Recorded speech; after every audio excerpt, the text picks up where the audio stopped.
Hey folks, this is Robert Rouse and Rich Bergeron. Ladies and gentlemen, the Tornado, Tony Penicow. And second, Tom Patrick with Red Hot Crystal Ball.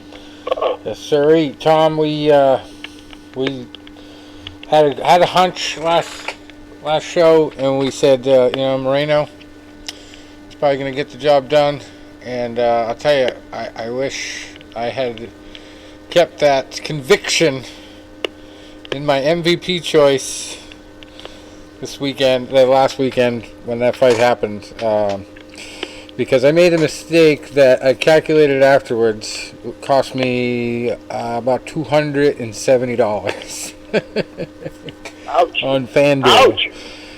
So I put Figueiredo in the main event MVP slot on the one card that won every other fight. And I said, fuck it, I'll hedge my bets. Instead of sticking by the man I predicted, we both said was going to win. And I wish I was able to wait for my pick until I saw the pre-fight presentation where they had Moreno saying, I felt his power the last time and I knew that whatever he threw I could take. That to me was the statement of the match. He just weathered the storm and took control. So I was just very impressed with him, and just the way he stared at that belt. I don't think anybody got a really good picture that circulated. They got the picture of him like crying while he's holding it and not even looking at it, but the way he just stared at it when he first got it, oh my God, that was amazing. But I would have got 711 points on FanDuel if I put him in that slot, and that would have won me $300. Just to show that you can't win them all. Chael Sonnen is usually pretty good at 6. He's right a lot more than he's wrong. But in what may have been the worst prediction, he said not only would Moreno lose, he wouldn't win a minute of any round. Wow. Yeah. Now, I think he got that, wouldn't win a minute of any round correct. I think this was the wrong guy. Yeah. Wow. Figueiredo, they had the tough weight cut. He just didn't look like he wanted it that bad. And it was almost like when Anderson Silva lost the title, he was happy to relinquish it to the next person and heap all the pressure on them and get rid of all his bad demons from being stressed out about holding the title, So it was kind of an interesting aspect of mixed martial arts that was reflected in that whole entire fight, It was almost like he had lost his killer instinct, because a lot of people were predicting he could knock Moreno out, But then I heard that line from Moreno. I said, there's no freaking way. Not after the war and the first fight. And the way I was screaming for him, I mean, oh my God. I picked every fight. Like, I even looked at the McKinley guy, the guy that knocked out the dude in 14 seconds. I looked at his record compared to who he was fighting, and he was not the favorite at all, right? But he's been knocking people out inside the first 2 minutes of every fight. So I said, naturally he's found his power button, He found the shutoff switch. He's becoming a knockout artist, so it doesn't matter what level he's at, he's going to do it. And he did it. So that was a good pick. And then the biggest one was Paul the Bear Jew Craig. I didn't even know that was his nickname. Yeah. But he was $8. He was $8 on FanDuel. So that was the only reason I picked Figueiredo, because he was expensive. And I was like making one of those picks where I was like, I got to fill out my money. But as we all know, if you pay full price, you don't really win in life and in these things. You can't have an even number. Like, it's like you got to be under. And I even thought that before I made my final pick. And I should have gone with my gut Moreno and won my $300. But nope. 7-11 too. That would have been the number. Can you imagine? I missed the luck by that number. 7-11. Ended up getting 5-something because I picked Figueiredo, got 30 points instead of 200-something. But anyway, that was just a fantastic card all around. We also had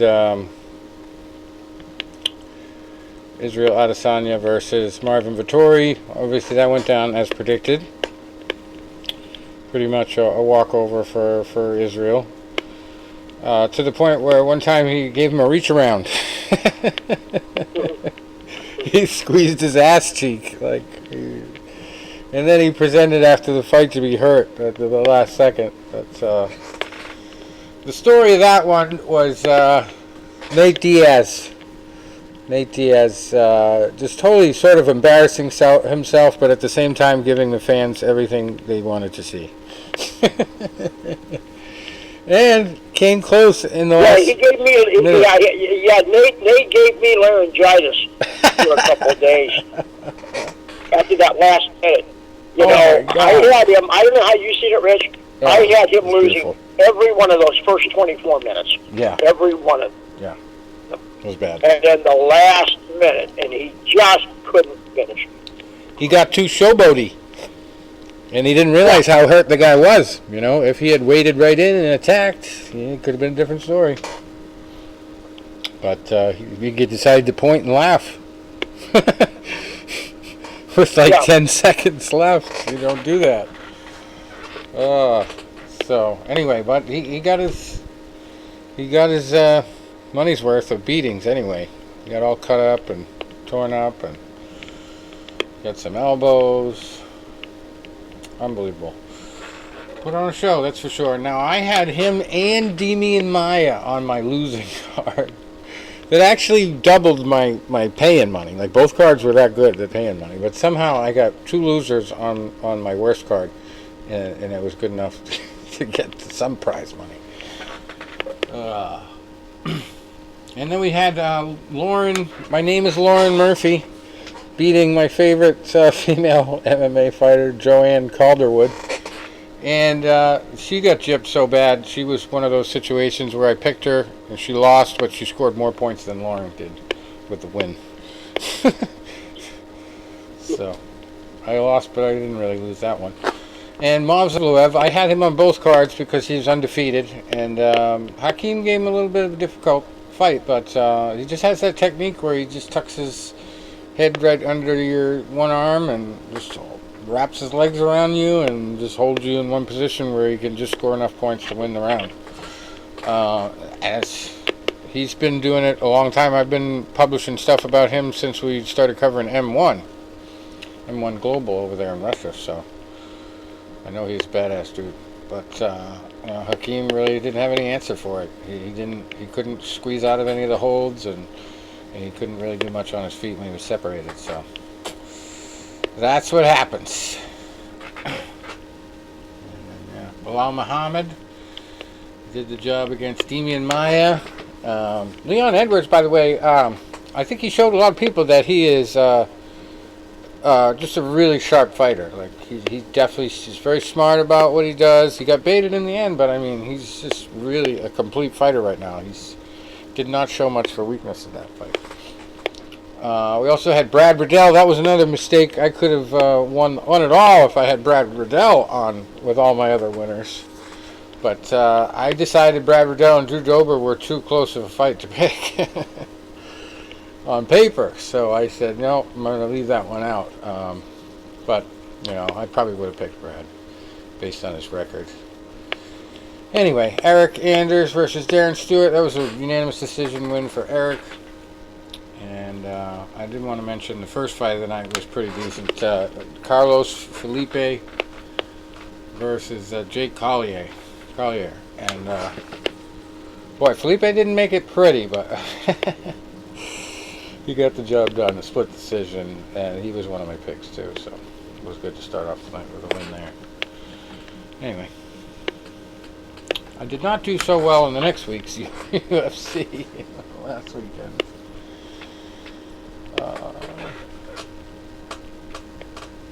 But we also had a boxing match that's in the theme of some of the most viral stories in combat sports recently, which is, the crossover stories.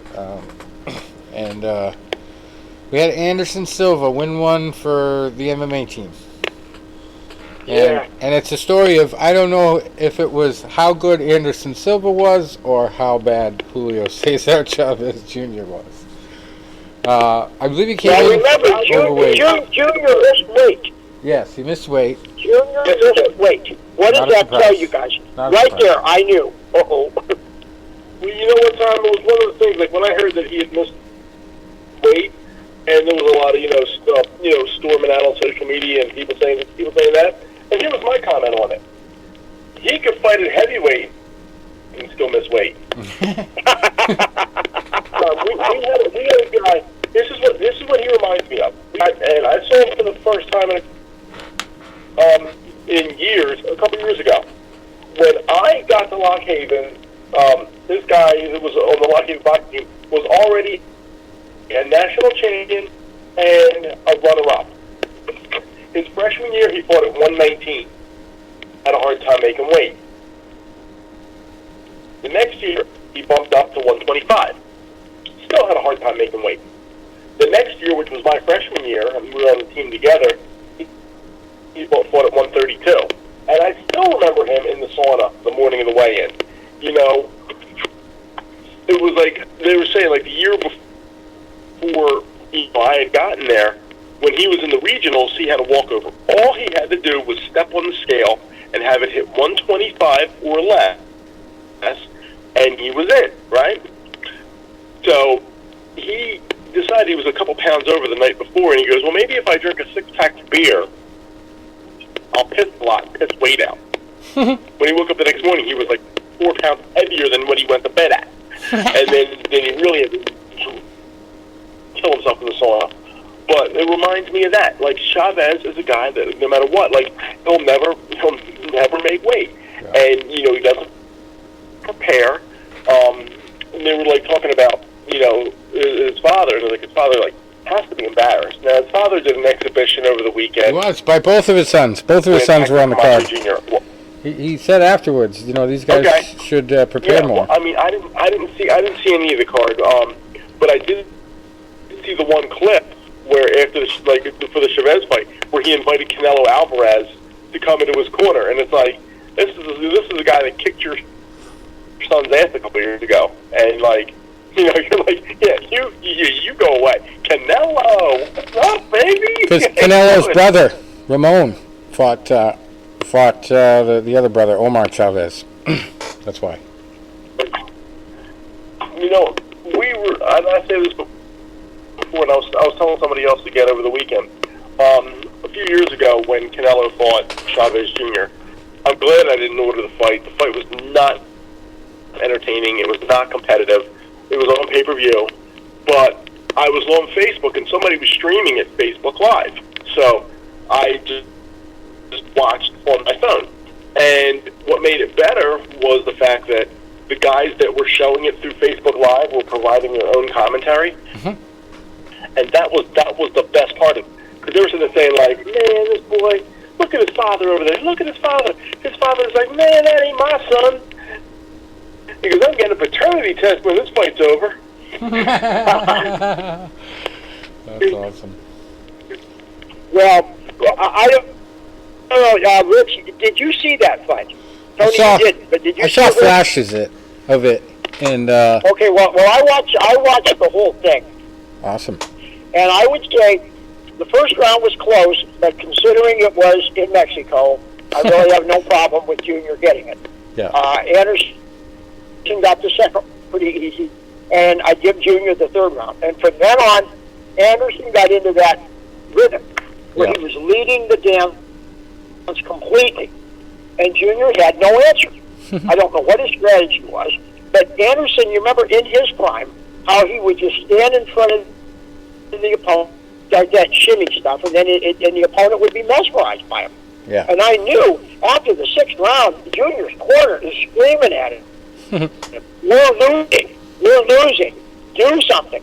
And he would, just the old cliche, a day late, a dollar short. I had it 6 rounds to 2. The clip I saw, and I thought it was edited because Mm-hmm. Anderson Silva looked younger. Like this, he looked like the picture or something. The quality of the film, it looked like they photoshopped him in there because he was moving so fast in the corner. Well, he was a lot of head movement. Yeah, I mean, and the problem is, he got in the corner and he waved Junior in. I think this was probably, the 3rd or 4th round, and he waved Junior in. and just took all his punches. And, like Anderson got caught with that once when he fought Chris Weidman the first time.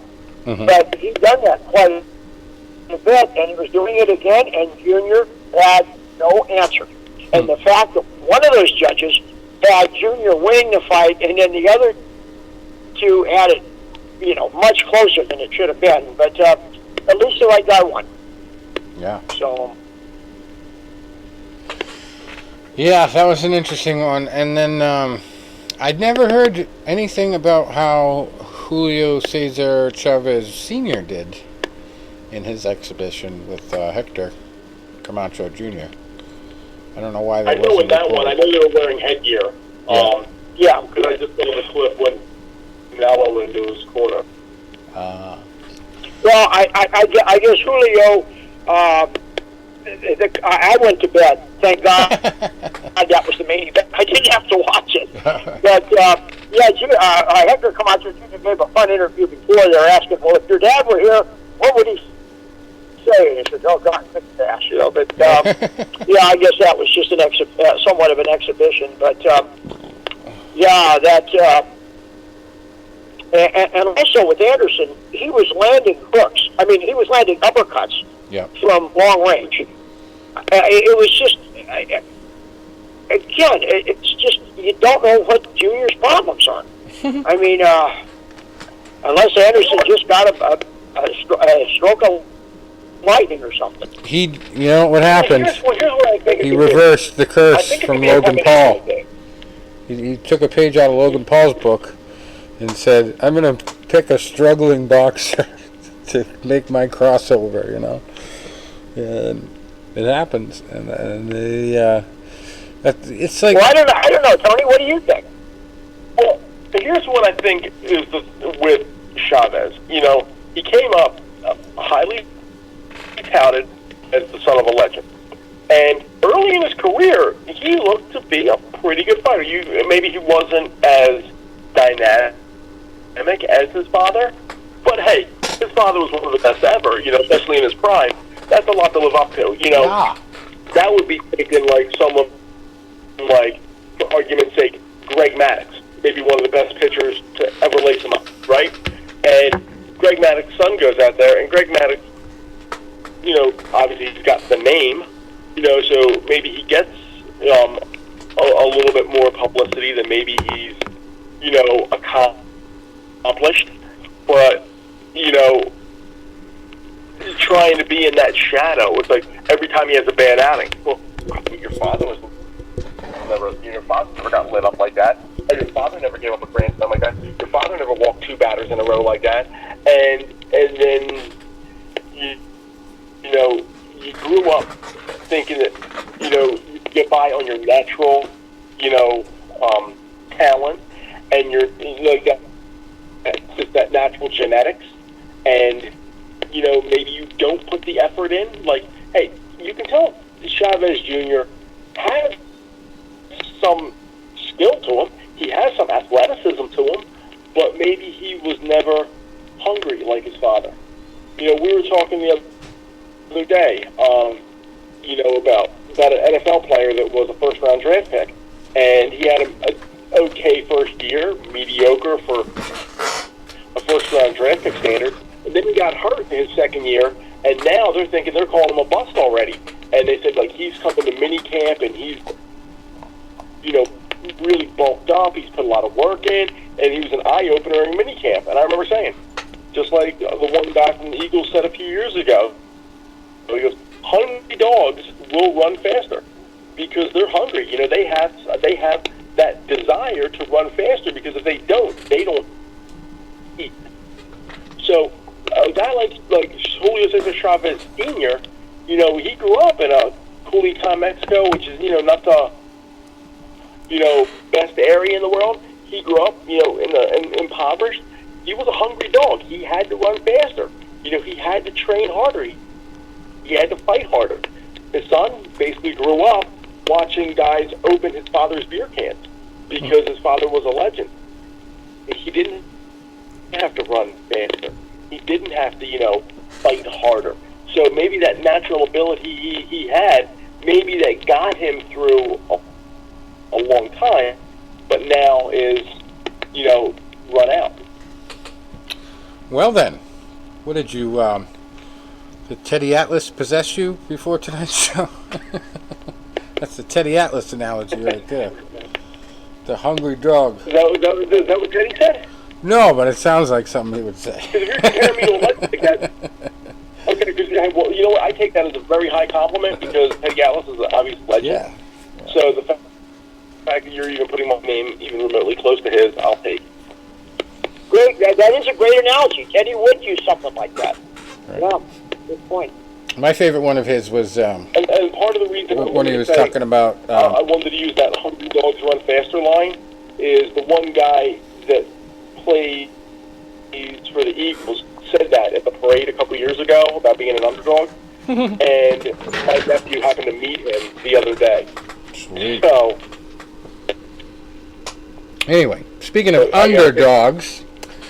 We had Claressa Shields. We didn't get to talk about her performance because it happened after the show last time. But Claressa Shields, she had an early struggle. She was dealing with a lot of takedowns and ground control and ended up third round. She got back to her feet and then sort of a takedown of her own. She was kind of half into the takedown and half out of it and decided to throw some ground strikes, and just every bit as strong and powerful as her stand-up strikes, and she got the job done. TKO'd her in the third round, 1 minute and 44 seconds in. Brittany Elkin. For a 3-7 fighter, she did a great job neutralizing her early. Yeah, she won the first 2 rounds against Shields. Shields didn't have much answer, and Kayla Harrison said, she did okay considering it was her first fight. But all the talk about her fighting Kayla Harrison is extremely premature. Yeah. She got a lot of work to do. And Kayla said, I don't want to fight her, I'll be big sister. Yeah, a lot. And Clay Collard scraped through with a split decision win over Joelton Luderbach. He just wasn't as dynamic as the week before. That was a tough fight. I saw him Right. a couple weeks Very before. tough fight. He struggled a lot. It didn't really adjust well to Luderbach's style, but got enough points to win. And we had Bobby Moffitt losing to Bubba Jenkins by unanimous decision. Brendan Loughnane winning over Tyler Diamond. That was a majority decision win. And Nathan Schulte, who had a nice war with Martine Held in the last event, beat Alex Martinez this time around. That was a split decision win for him. And Olivier Aubin-Mercier beat Martine Held by unanimous decision. So I don't know if that means we'll see the rematch, but could be possible. Then we have Loic Radzhabov beating Ahmed Aliyev by first round TKO, 27 seconds in. Shaman Murray's over Jesse Stern by Kimura submission, with just 1 second left in the second round. And then Chris Wade in the first fight of the night beating Arman Ospinov by knockout from a head kick and punches, 2 minutes and 18 seconds into round 2. And we had a lot of legit, not spectacle boxing going on the last 2 weeks as well. We've one of the Charlos, or both of the Charlo brothers just fought. Who was it? Yeah, Jamal Charlo beating... I think it was, I always get confused. I mean, who names 2 twins Jamel and Jamal? That's the one letter difference. That's hard to figure out. Right. I really only saw clips of boxing this weekend because I had an event on Saturday. But one of the things I do want to bring up, and I don't know if you guys have seen it, did anybody see the Gabe Rosado knockout for the candidate for knockout of the year? I did not. It just happened Saturday, right?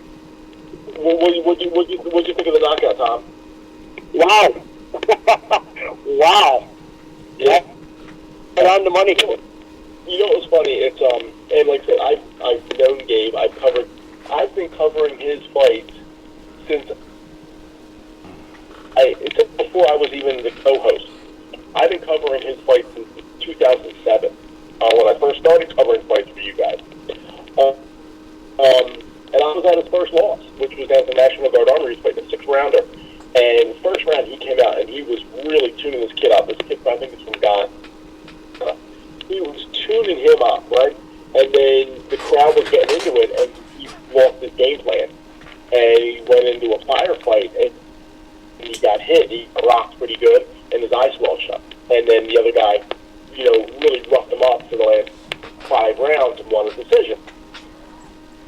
They fought again, and Gabe knocked him out in 1 round. But Gabe's his Achilles heel is he has very tender skin. He's had situations with cuts and swelling and bruising and damage with orbital sockets. He has them cheekbones that swell if you flick them. And so I've seen him take the losses to the David Lemieux and the Triple Gs. I think the worst loss he ever had was to Alfredo Angulo. I mean, he really got blown out in about 3 rounds. But when you watch a guy like Gabe, you can tell he's a well-schooled fighter. Sometimes his worst enemy is that he gets a little, too willing to trade. So I was reading the comment on this fight. It's like, it was a lucky punch. That was a lucky punch. And I'm like, first of all, you don't know boxing.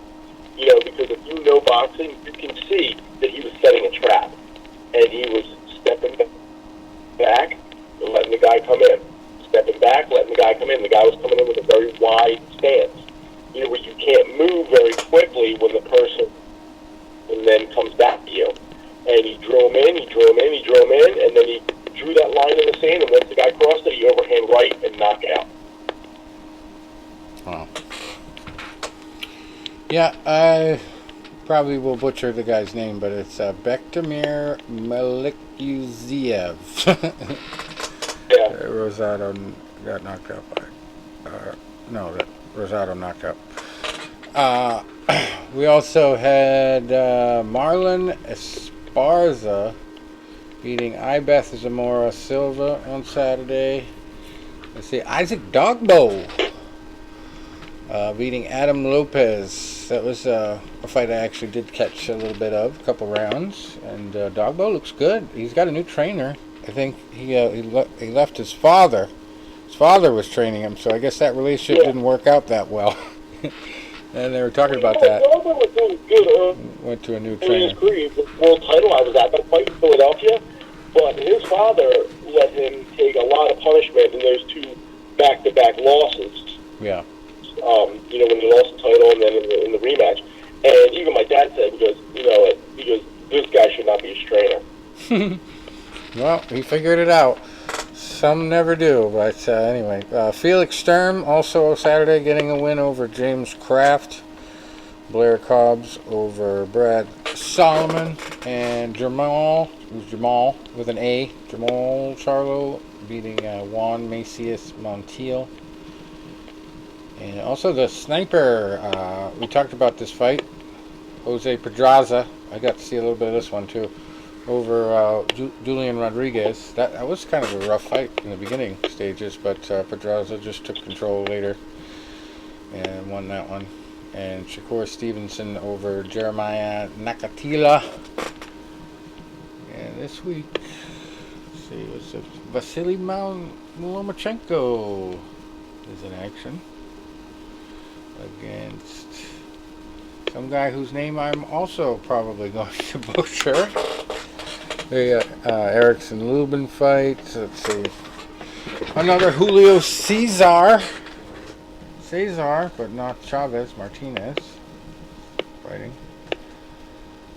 Let's get to that in a second here.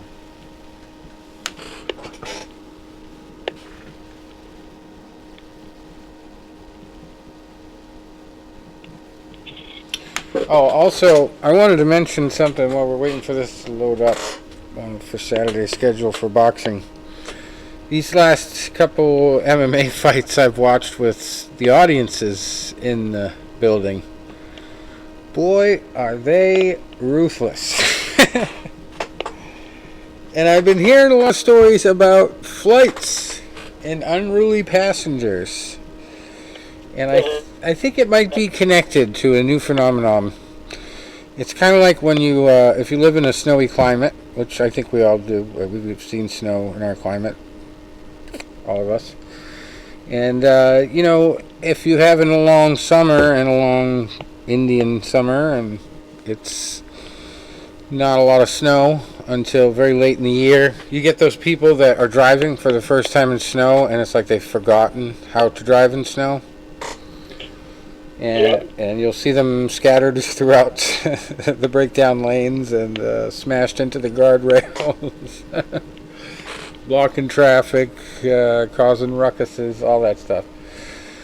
So I think we have now people after COVID getting out there, and they're forgetting how to behave in public. And I've never seen people so impatient with the fighters. Like, if it's slow and like, I don't know which fight I'm really thinking of, but there was a couple of them. I think the last couple of UFC fights, where the fans were just relentless. And I think one of the announcers even mentioned it at one point. It was that bad. So yeah, that's and then I saw today the unruly passengers on the planes is getting so bad that they are literally offering self-defense classes to airline flight attendants. Wow. So, as if the job shortage isn't bad enough, because I guess they have a pilot shortage too, all of a sudden. But yeah, that's that's a real thing, real phenomenon. So maybe the next heavyweight champion of the world will be a very burly flight attendant who has been hired to take control of rowdy passengers. Wouldn't that be a crazy story? But yeah, I don't know. I don't know what the deal is with that.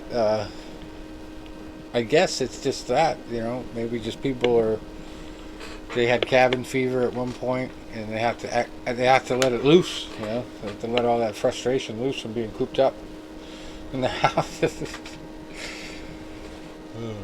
I wonder if there's been more actual fights in the stands at events since they've opened up everything. I don't know. Anyway, we got some fights on Saturday.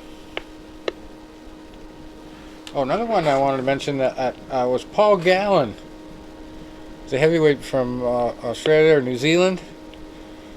There was a story I didn't get to last week about a press conference he had, and there was some vicious back and forth going between his opponent and him, and he got knocked the hell out. So all the smack talk did not work, and now he is contemplating his future career in boxing. But anyway, we'll go to Jalisco, Mexico first. This fight on the zone.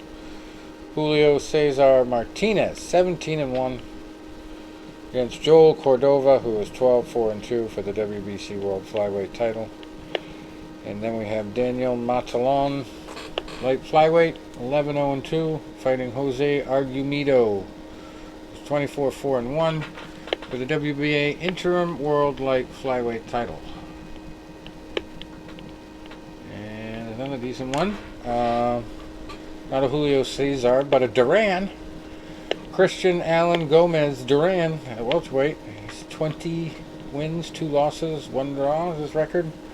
Fighting Jorge Perez Sanchez, who is 13-0. And believe it or not, we have 2 undefeated Jesuses on this card, back-to-back fights. I don't know why they didn't. I mean, it's different weights, but someday they might fight each other. Okay, we have Diego Pacheco. Sorry, somebody's always got a go fight, too. Turns out. Super middleweights. Diego is 11-0. Fighting Jesus Moroyoki Palomares, who is 7-0-1. Then we have super bantamweights Jesus Arachiga, who is 13-0.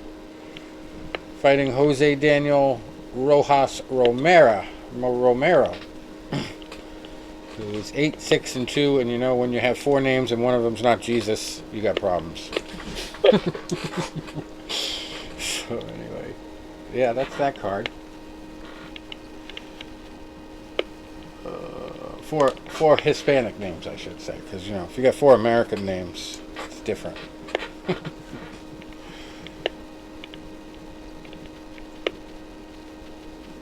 right, let's see. South Africa fights going on too this weekend. An interesting main event: Zolasani Ndogeni. He's 27-2, fighting Peter Pambeni.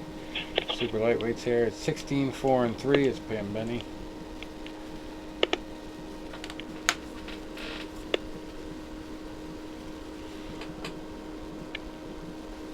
I guess this is a male fight, even though the fighter's name is Ashley here, but this is our mismatch of the week, I believe, so far.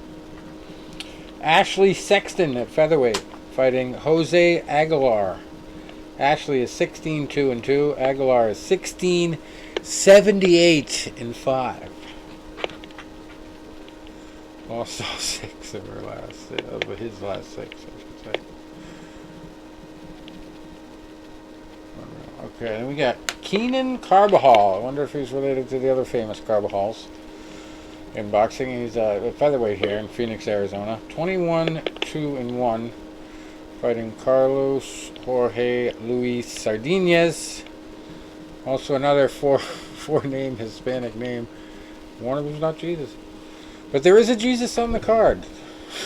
Once again, there's an overflow of Jesus fights this week. Carlos Jorge Luis Sardinez, he is 16-4. And then we got Adam Stewart at heavyweight, 10-1-1, fighting Jesus Israel Molina, who is 10-1-1. The heavyweight Jesus. You don't want to mess with that guy. Heavyweight Jesus will buck you up. All right, now because they put the bare knuckle fights here on BoxRec, we can talk about one of my favorite nicknames from MMA, doing the heavyweight crossover to bare knuckle, Joey the Mexicutioner Beltran. He is 4-1-1 in the bare knuckle, and he's fighting Sam Shoemaker, who has an identical record, 4-1-1, and both of these guys rely on their haymakers.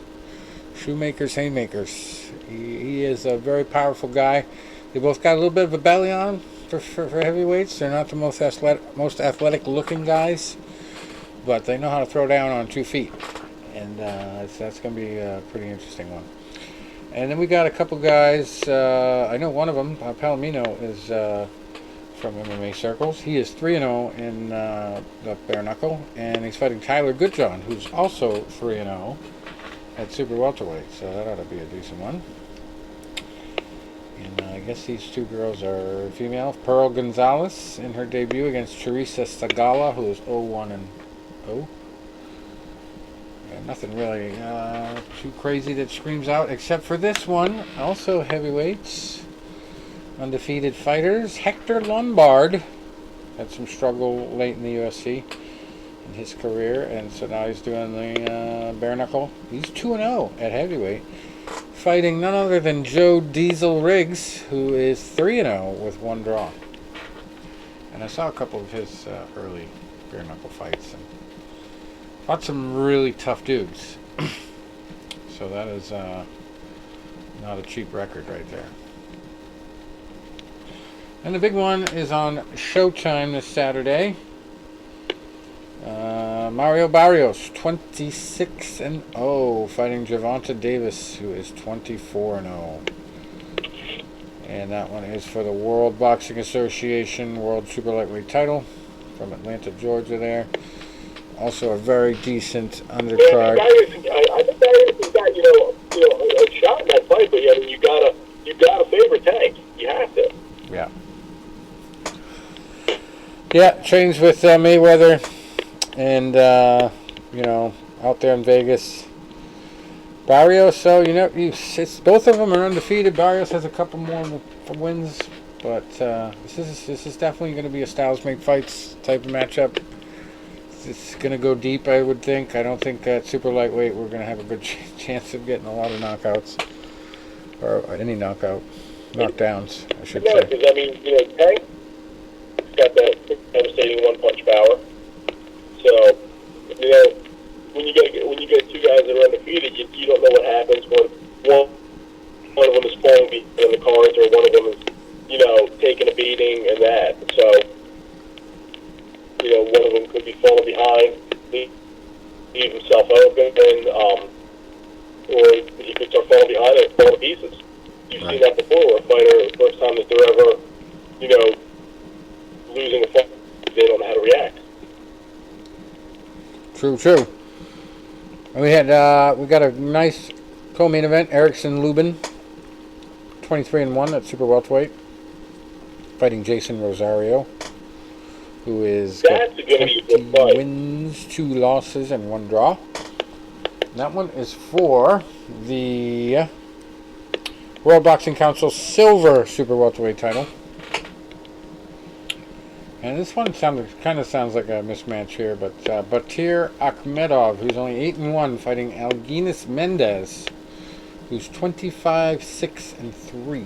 So maybe a tune-up fight for Alginis. Maybe he's been off for a little while. And we got Rances' brother, Ledouan Bartholomew, who is 16-1-1, fighting Victor Slavinsky, who is undefeated, 12-0-1. And Carlos Adamez, who is 19-1 at super welterweight, fighting Alexis Salazar, who is 23-3. Let's see. There's a lot of fighters making their debut on Saturday at something going on in Park City, Kansas. This might be another bare knuckle event, because David Rickles is on there at light heavyweight, fighting Justin Baseman. Both making their debut. And I believe he used to be a Bellator fighter, David Rickles. And we got some fights going on right up here in Derry, New Hampshire. I won't be able to make it. But Mike Marshall, 5-1, fighting Steve Vukosa, who is 13-1. I'm actually friends with him up on Facebook, and we talked about him a couple of years ago. He was in a big event, and he was like driving the bus by day and fighting at night. One of those kind of guys. He's 13-1, fighting for the vacant NABA USA heavyweight title. And co-main event, Mike Ohan Jr., 12-1, fighting Tyrone Luckey, spelled Luckey. He is 13-14-4. That one's for the USA New England welterweight title. Pretty much the best stuff on the card right there.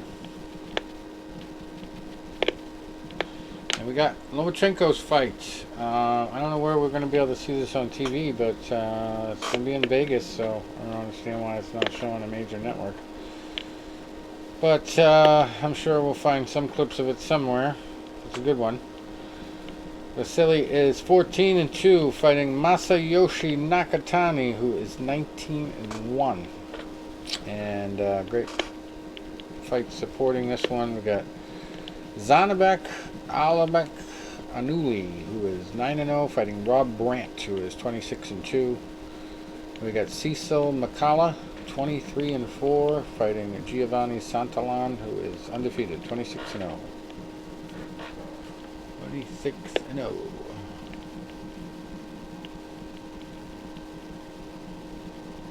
That's about it for Saturday's boxing. Let's see what else we got. We got another UFC card to talk about. This last week, I don't even really think I researched for more than 15 minutes to pick my FanDuel lineups for the Korean Zombie versus Dan Ige lineup here. They're calling it UFC on ESPN 25. From what I remember watching Dan Ige in the few fights I've seen him, he hits like a tank. But Chan Sung Young was able to keep it mostly on the ground. He used his reach very well. He avoided the tough punches from Dan, and Dan just could not get into range and could not land punches one after another in succession. And Sung Young, when he did get a hit, showed an incredible chin and just was able to smother him, put him in the body lock or, body triangle. and just lay the punishment down. So, I mean, it really was a losing battle there from the beginning for Aj. So he lost that one, and Sergey Spivak got the win over Alexei Olenek. He was not able to use his magical choke that he's choked out almost all of his opponents with. Just could not get it. He came close a couple times, but just Sergey was a lot more experienced than he bargained for. And we had Marlon Vera beating Davey Grant by unanimous decision. Sung Woo Choi, another Asian. That's very surprising. They haven't done very well in the UFC from what I've been watching, but he got a very big win on a first round knockout, 1 minute and 37 seconds against Julian Erosa. Of course, I had Erosa on one of my cards, so that one hurt bad. And, you know, when you're betting on fights, you probably wouldn't want to bet on a guy in a fight whose name is Wellington, right? Wellington Turman, did not do so well. Got knocked out in the first round as well, 4 minutes and 45 seconds in, against a guy named Bruno Silva. Now, that's a fighter's name. No disrespect to Wellington. Some real tough guy named Wellington's going to find me now. Anyway. Matt Brown was the upset of the night, I believe, here with the win over Diego Lima. He also got a knockout in the second round, 3 minutes and 2 seconds in. And it was just a hell of a shot there he hit him with. Just put him down on the floor and knocked him sideways big time. It was a bad one. So, Matt Brown at 40, what did he say, 40 or... I think he said I think he just turned 40, so he said, how's that for 40 when he got the knockout? So he won one for us old guys. Anyway. Then Alexa Kamor lost a split decision to Nikolai Negumerantu. Verna Jandaroba beating Kanako Murata by TKO from an arm injury after the second round. And Kalen Chaos Williams beating Matthew Semmelsberger by unanimous decision. That was quite the battle. Josh Parisian at heavyweight beating Roque Martinez in a very sloppy split decision win. And Parisian had a very interesting moment with his interviewer, Michael Bisping. I guess he's a spitting image. They look alike when Parisian has a little beard going, like Bisping. And even with a busted up eye and everything, he posed next to him, and they did kind of look alike. So anyway, before that, Ricky Glenn beat Joaquim Silva by knockout, 37 seconds into that fight. That was my one smart pick. I got him on one card, and I got the quick knockout, so that scored some points, but it wasn't enough. It wasn't enough. Casey O'Neill was another pick I made on one of my cards. That was a must. Started out good. It was those two fights I had. One on one card, the other on the other card. I was like, I'm doing good. And she actually was getting her butt kicked, Casey O'Neill, and then got the rear naked choke 2 minutes and 54 seconds into the third round over Lara Procopio. So that just goes to show you anything can happen at any time in that sport, and you got to be prepared.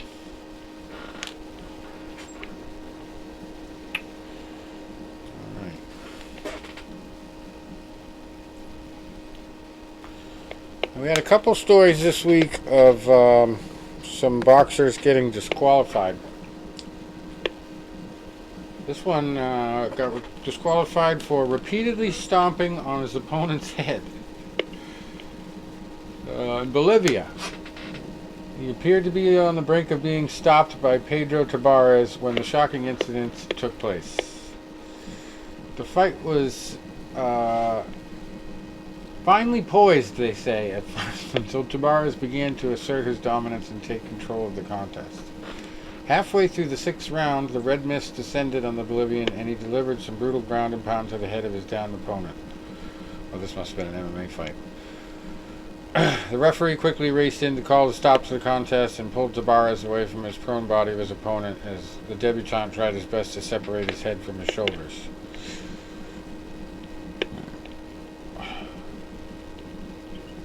So anyway, I don't know what that's all about. That's really not. And there was another one. This is probably a more legitimate one. If I can find it.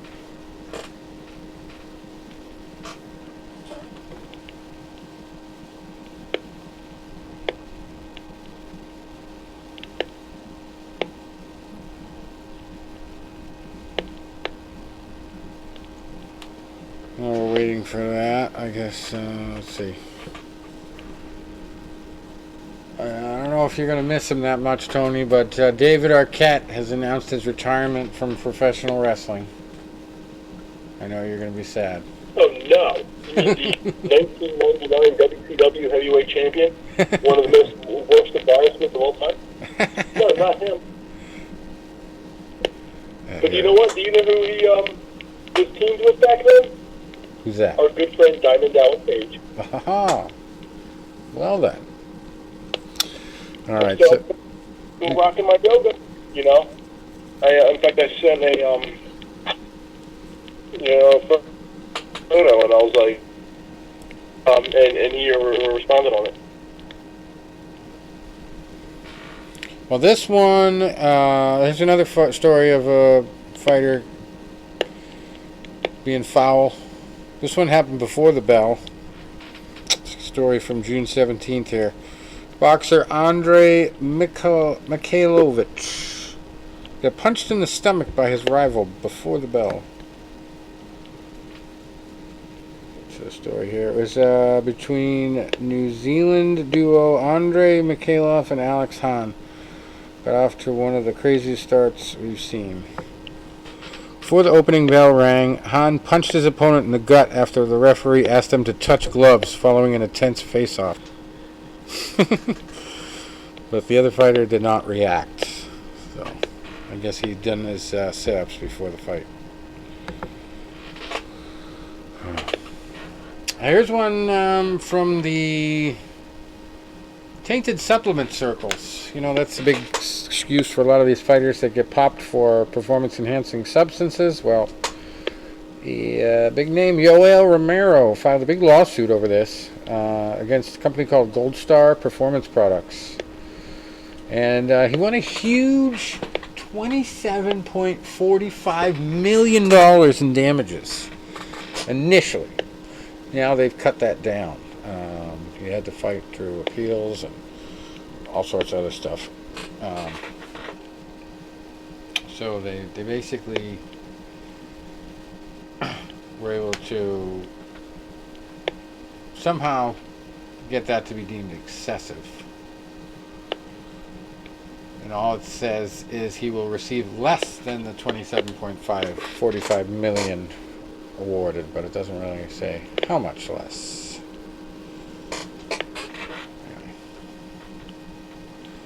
The damages for lost wages were ruled to be correctly calculated at $9.45 million, which was tripled from the $3.5 million due to the Consumer Fraud Act.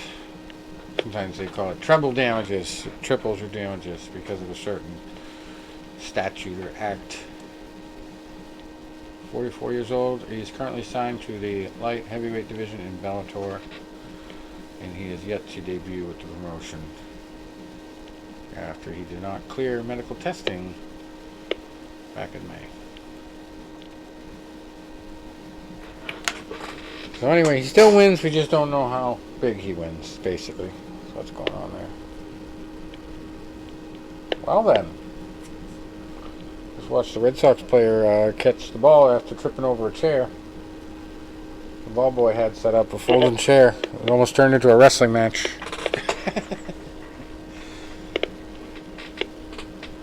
Alright, and we got UFC fight coming up this weekend. Let's see what else we got going on here. Professional Fighters League tomorrow. No Bellator for a while, I guess. Here's another one, just kind of a story here.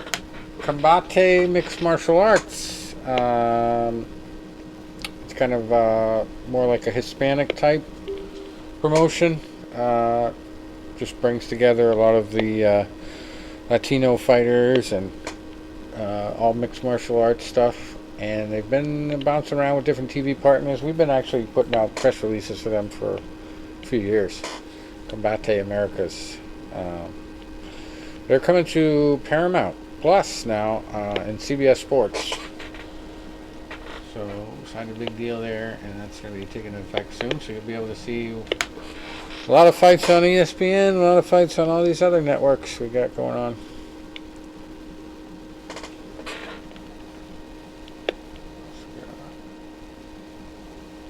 We do have a Bellator fight tomorrow. Johnson versus Moldavsky. Heavyweights. Tim Johnson versus Valentin Moldavsky. Just waiting for their records to load up here. Big guys. 10-1 for Valentin, and Timothy is 15-6. And we finally got Sherdog pictures with guys wearing masks. I did not think it would come to that, but it has. Even a main event guy like Timothy Johnson. He got the mask on in the low profile picture. LaRouche in the co-main event. She's 15-7 fighting Kana Watanabe, who is 10-0-1. And then you got Daniel Weichel, who is 40-12 fighting Keone Diggs, who's 9-0, looking for win number 10 in a row. Start his pro career. You got Miles Jury, a UFC convert there. He's 19-5, fighting Sydney Outlaw. Great name for a fighter there. 15-4. Christian Edwards fighting in the sixth fight of the night, 4-0, fighting Simon Bayong, who's 7. Yeah, we'll go through all of them. But we got a Day Jesus, Day Jesus fight on the first fight of the night here. John Day Jesus, he is 13-9, fighting John Teixeira, 23-5-2. There. Got Jesuses everywhere.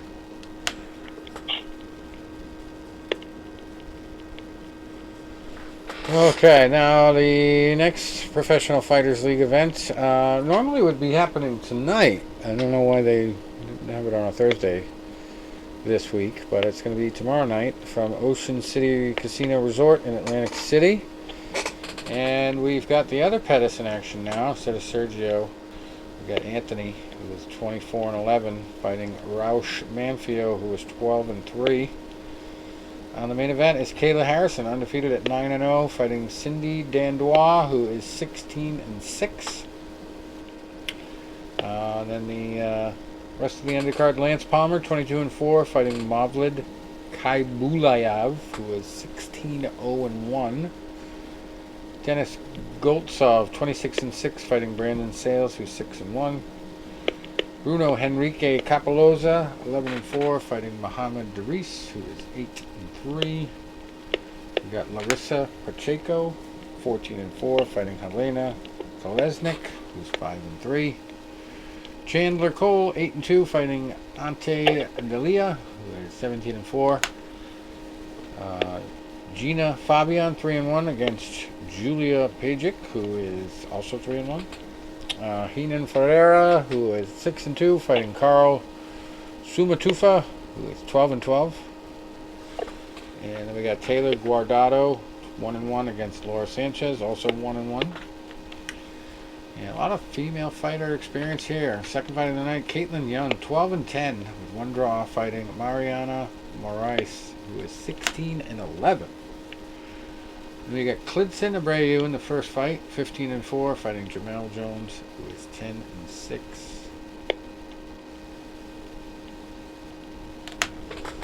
And UFC Fight Night 190 on Saturday.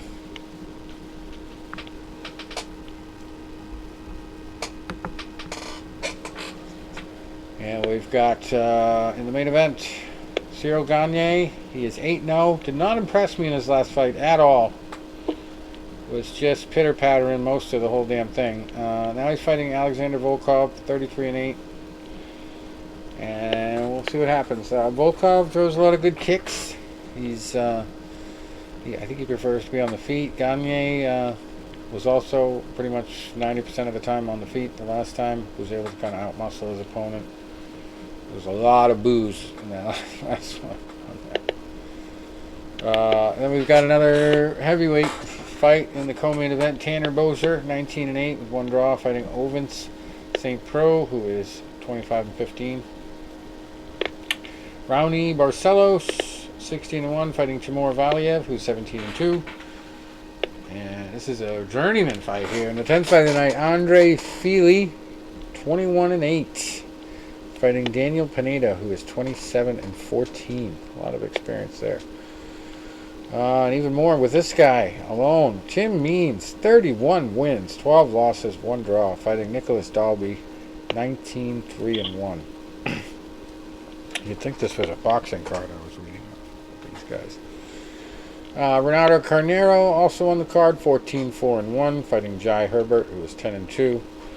Kennedy Nchukwu, 8-1, fighting Danilo Marquez, who was 11-2. And we got Shavkat Rakhmonov, undefeated at 13-0, fighting Michael Prazeres, who's 26-3. Great name for a fighter here. Worley Alves, 14-4, fighting Jeremiah Wells, 8-2-1. And 4th fight of the night, we got Marcin Prachnio, 14-5, fighting Isaac Villanueva, who's 18-11. Julia Avila, who's 8-2, fighting Julia Stolarenko, who's 9-4-2. Julia's going to win that fight, that's for sure. Charles Rosa, 13-5, fighting Justin James, who's 16-7. And then the first fight of the night is Yancy Medeiros, 15-7, against Damir Hadzovic, who is 13-6. All right. If you guys were ever wondering whatever happened to Jim Lampley, he's back. You might have remembered back in the day, he had some issues. I think there was a domestic violence claim that he had pushed a woman around or something like that. There was some drug use issues, and he ended up getting separated. And then HBO dropped the sport entirely from its lineup. Right. So now he is returning as Triller's new play-by-play voice, just in time for a big fight card. His first debut event was in Miami on June 19th.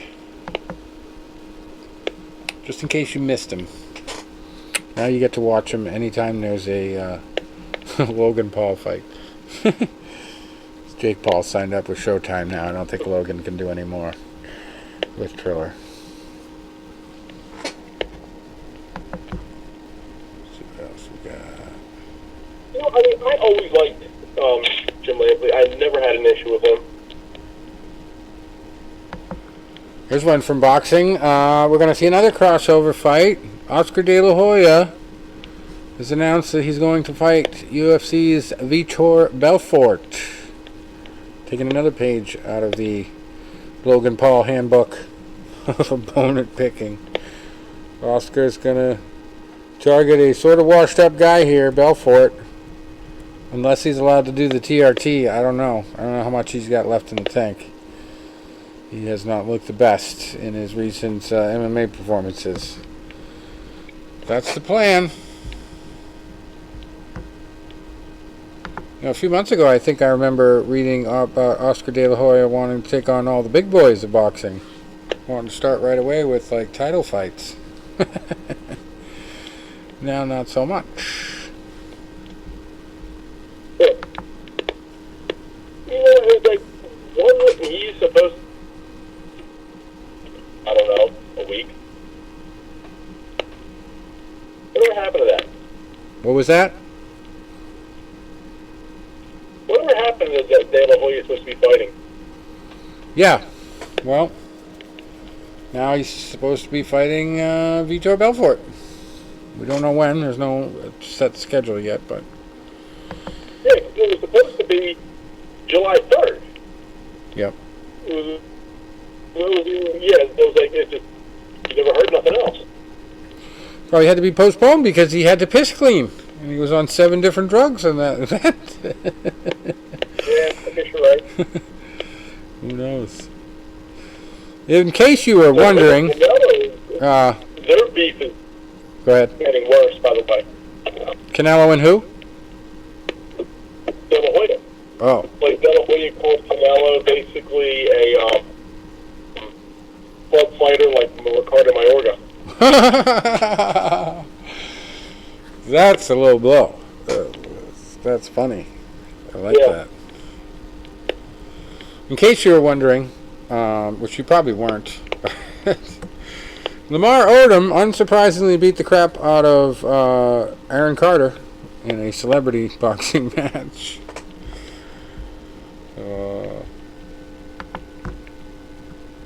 Geez, I would never thought an athlete could beat a singer's ass.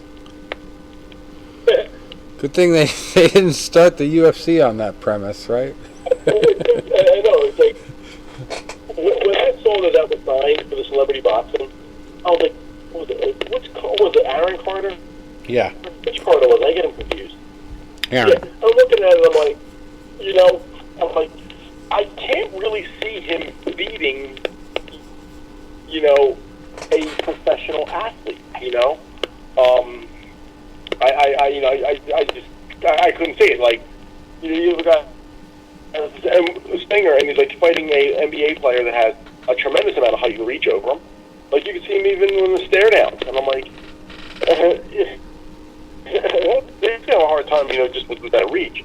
And I had talked to Damon back in late April, early May, because I was trying to see, because Damon Feldman was good friends with Hank Cisco, and we were trying to see if he would sponsor our breast cancer walk. He was like, listen, he goes, can you guys call me after June 11th? He goes, I'm really busy right now. And we're like, our run is June 4th, so we're going to be done by the time, you have time to talk to us.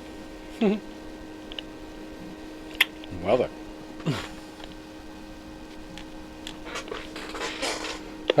We also have UFC Fight Night 190 this weekend. Oh, I already talked about that, didn't I? We went right through it.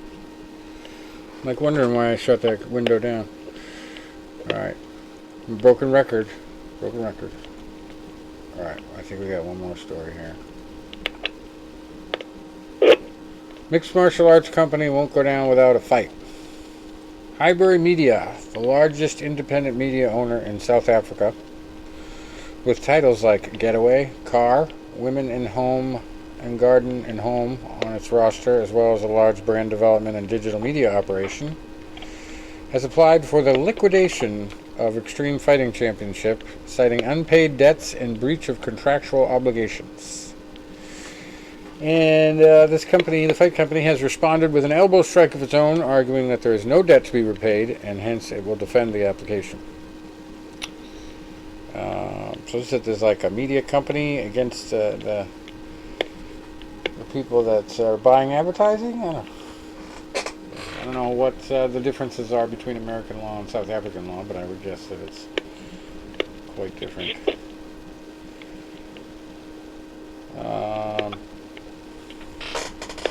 Was bought for $2 million in 2002 and sold for more than $4 billion. Let's talk about the UFC.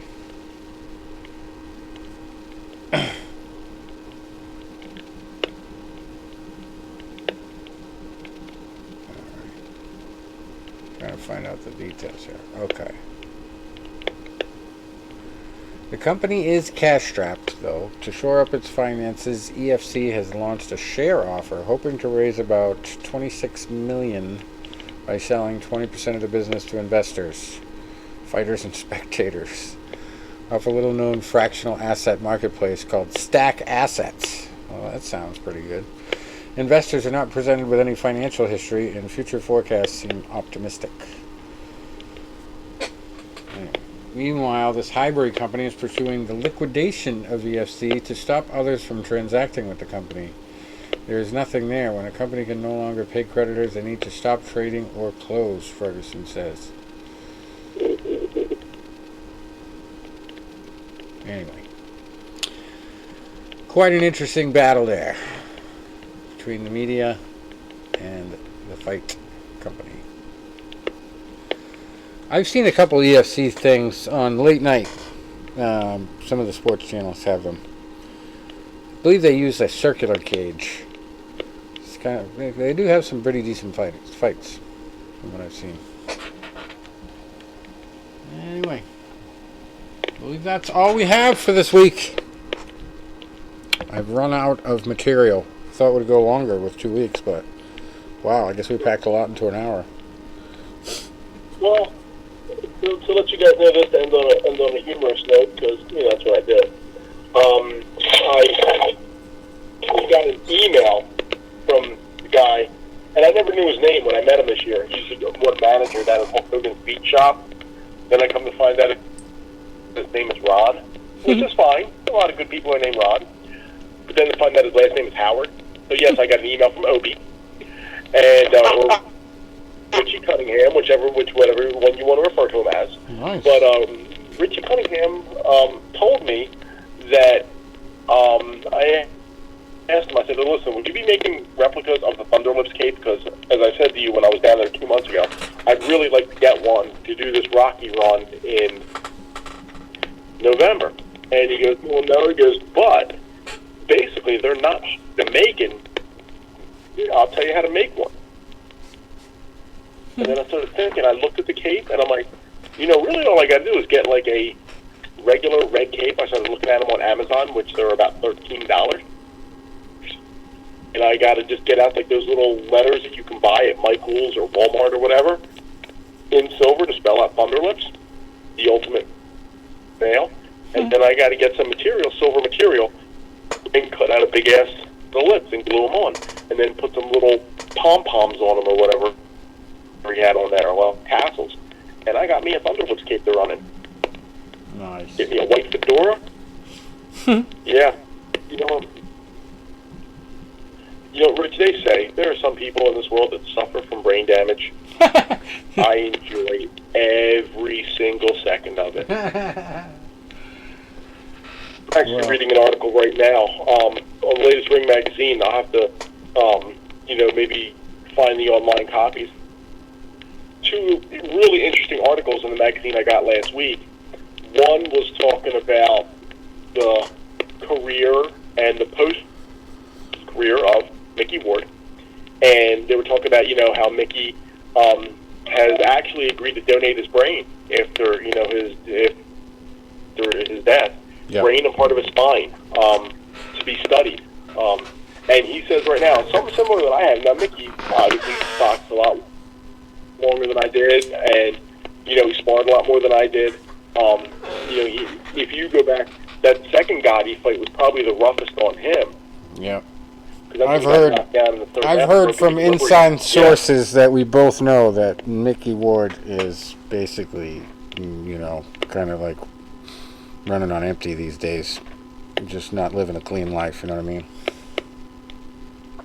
Not living a clean life? What do you mean, like substance, or what do you mean? Yeah, basically. Just spending all his money on, partying and being up to no good. Oh, I know that. I know one of the things they said in the article was like he can remember things from first grade that are like spot on. Right. But he can't remember what he did yesterday. And I know I have that sometimes where I was talking to my friend Mike last night, and Mike and I were joking, and I'm like, he goes, "You can remember details from when we were in school." He goes, "I don't even question you," because he goes, even like dates. 20 years ago today, I saw a clip of a Manny Pacquiao fight. When his first fight in the United States. I knocked the guy Leo LaPlata or something. I remember that fight because I moved the very next day, and my friends have been helping me pack all day, and that night we didn't have a couch, because the couch had already been packed. It was already on the moving car. But we basically had folding chairs, and we watched the fight, and we got some pieces. So we were packing and moving all day, and then basically that night, it was the last night, and I watched the fight at my old house with any of my friends on folding chairs with pieces. And that was 20 years ago today. I remember watching that fight. you remember crazy shit. Another article I think you guys will really be interested in is they talk about a venue up in Long Island where guys like Joe Smith and Chris Algieri were getting their start, and they say it's like basically like a modern day version of the Blue Horizon. Oh boy, I can't believe I'm laughing at it, but the Devil Rays just fucking killed the Red Sox with a bottom of the ninth situation, 2 outs. Yeah. I don't know if I'm going to baseball right now, because, I went to my first game, 2 weeks ago, and it was great to be back, and they beat the Yankees. I know that made you happy. But my team's been shitting the bed ever since. But I will tell you this is what actually, it actually almost choked me up a little bit when I was at the game, walking back in that stadium for the first time in almost 2 years. Mm-hmm. And I was on the subway, and, people were getting a picture, and you had to wear masks on the public transportation, but once you got down there, you didn't have to wear it. And I walked back in the stadium, and I'm doing pictures, and I took a picture outside the stadium, just like pointing up to the welcome back. And I went in, and I went to my normal spot. And the one security guard came over, and he wrapped me in a big hug. Mm-hmm. And he goes, you know what? He goes, I'm so glad to see you today, because we've been keeping a list of our missing in action people that we haven't seen yet, and we were getting really worried about. And we haven't seen you at all in the whole season. Nice. And we were really getting worried. And he goes, just to see you here and in the whole outfit, it's like, it almost like lifts the weight off of us. Yeah. That you're okay. Going back to normal. Because Tornado's here! Normally, first of all, anything can happen to anybody, any day, right? I can walk out tomorrow and get hit by a bus. But, this, I guess, heightened everybody because you had where you were in a pandemic, and people, younger and older, were suffering consequences. So if you don't see somebody for, 3 months into the season, what happened to him? Did something happen? Did he get sick? Is he, in the hospital? Is he dead? He's a young guy, but, you don't know what happens, and the fact that they said that to me, that, they were so thankful to see me again, that kind of meant something. Yeah. That's cool. You got family there, buddy. Yeah. Well, anyway, till next week, I'm working on Mackenzie Dern, UFC fighter. And I'm also going to give a call to the father of Demetrius Andrade there, see if we can get a little smack talk out of him for Canelo. On an interview. So, be fun. Yeah. Hopefully we get one or the other, or both. And we'll work from there. But, yeah. It's a good show. We packed a lot into an hour. Covered a lot of ground there. I probably missed something, but oh well. We did the best we could. All right, guys. Till next week. All right, guys. All right, man. Enjoy the fight. Good weekend, guys.